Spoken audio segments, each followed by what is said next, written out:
Is here. Probably not as warm, unfortunately, as Las Vegas, Fiona, but it's getting milder. So we've still got a little bit of frost. That's been the story, hasn't it, for the last couple of weeks? Dry, cold, frosty weather. Still have some pockets of frost around. This is the rime ice in Sheffield, sent in by our weather watcher earlier in the day. Some rime ice as well. These icicles here in Highland Scotland, but some sunshine notice behind.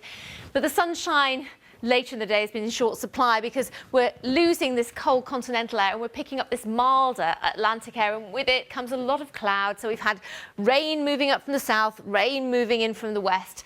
Now it will still be of a wintry nature, I think, across the northern half of the country, falling onto frozen surfaces. So although it's not as frosty, I think for Northern Ireland, perhaps Scotland, even Northern England, there's a real risk of some ice and some hill fog tomorrow morning. Not a great start to our Saturday, it certainly has to be said, but an improving picture brightness-wise from the west. Still a few showers to come, but in the east it could stay grey for much of the day.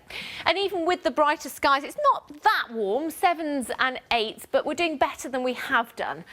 And the showers, well, they could be quite heavy initially in western areas, tending to peter out further east, but notice there's still that element of snow over the hills. Even in the brighter regime towards the west, it still is cold enough. It's January after all for some snow. Now, that weather system and its showers move out the way, and there's a question mark over the second half of the weekend. How far north is this rain going to come?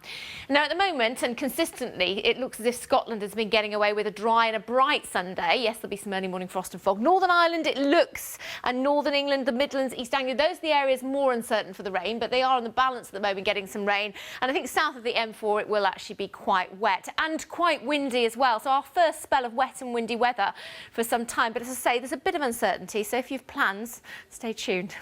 Helen, thanks very much.